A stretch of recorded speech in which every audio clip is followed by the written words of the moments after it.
So I've been working on the base for this Imperial Knight lately, and I've finally decided to get around to painting some of the heraldry, starting off with the pauldrons.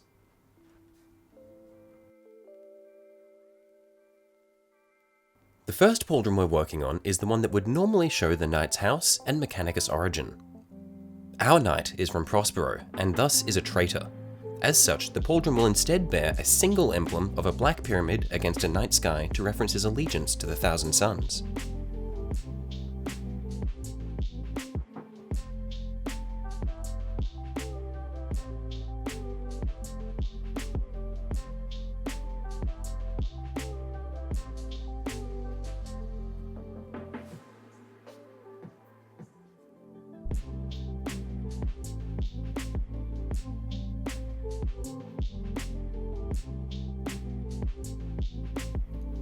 With the base coat applied, I start sponging clouds along the top of the pauldron in a light grey. As I move further down, I use progressively lighter shades of grey so that we can eventually show the silhouette of the pyramid near the bottom.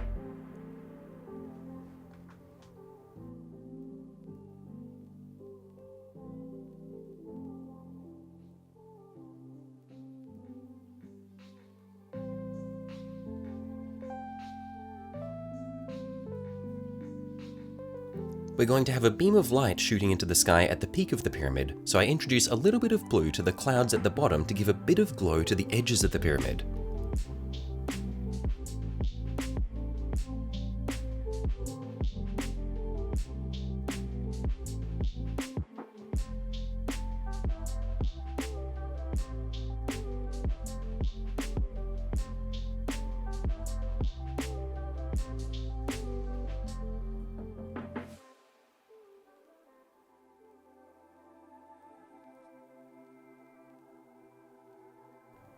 After blotting in the beam using grey, I glaze some blues down from the top and some greens up from the bottom. I also carry these greens through the clouds around the edge of the pyramid to further contrast them against the black.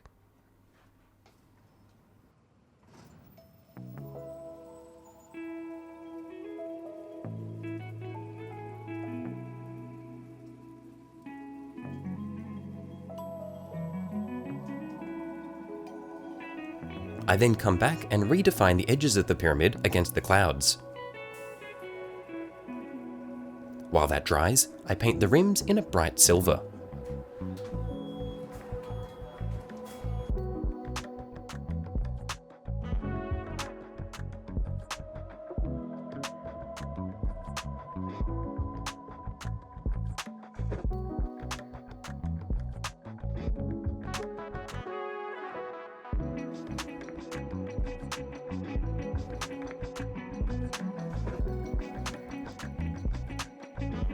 Finally, I coat the pauldron in a clear satin finish.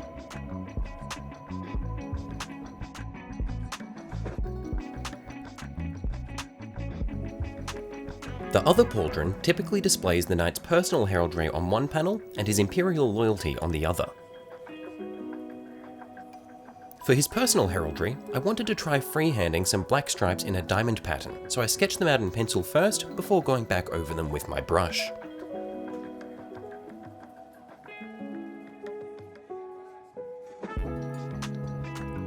While the initial sketch worked out pretty well, I struggled quite a bit to get the painted lines thin and even.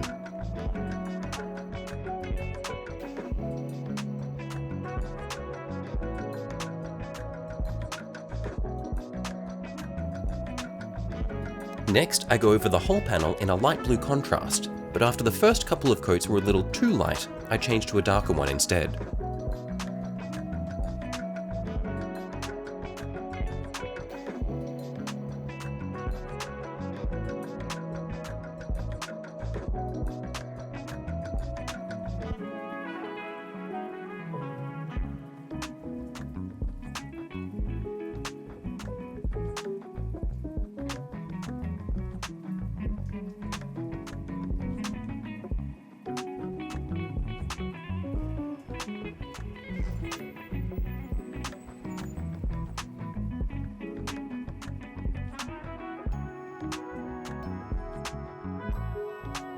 The colours of these panels are meant to show the knight's past and present.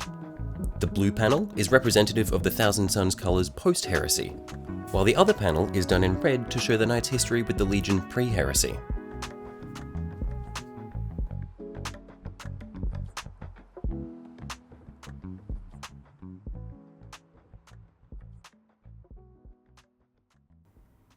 To continue his personal heraldry, I imagine this knight to be a guardian of forbidden lore, so I decided to freehand a tome which we'll decorate in a bit.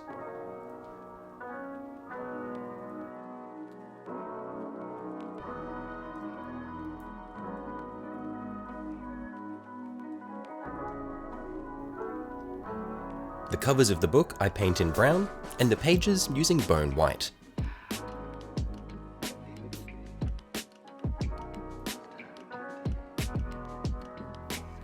The thick texture of the white actually worked out for me here. It creates the illusion of ruffled pages, so I didn't try to smooth it out.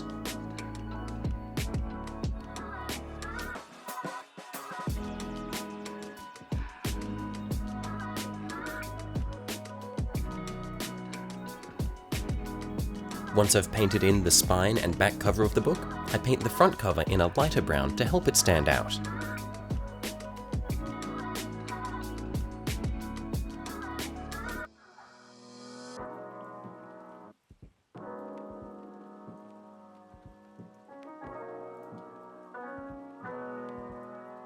I then add in some gold corners to finish off our freehand section of the book.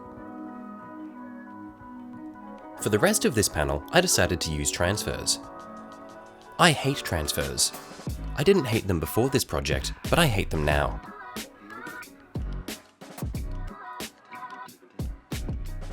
The transfers we used are these 9s for the number of Tzeentch, some chaos symbols, and these chains. The chains didn't quite reach the edges of the panel, so I had to freehand paint the end links.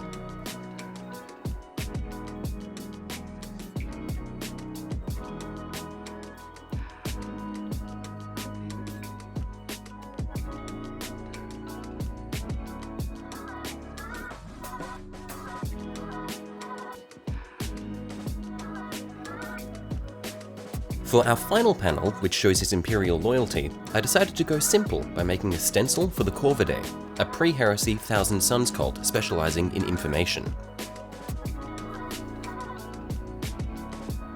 I blue tack the stencil on and trace it with my pencil before carefully marking out the borders with my brush.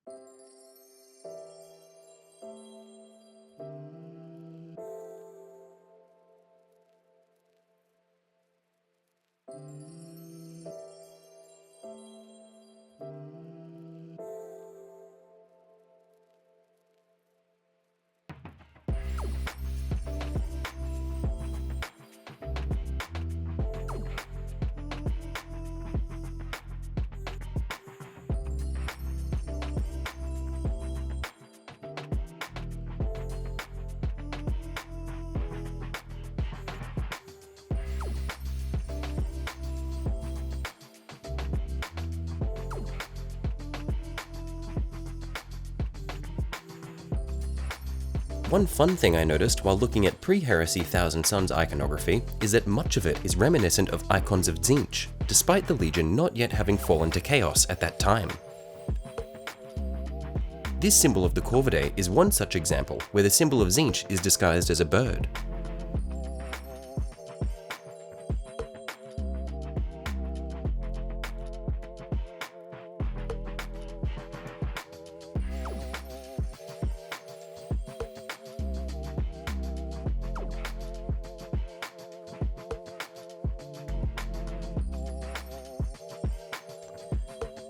In the end though, this is what we've ended up with.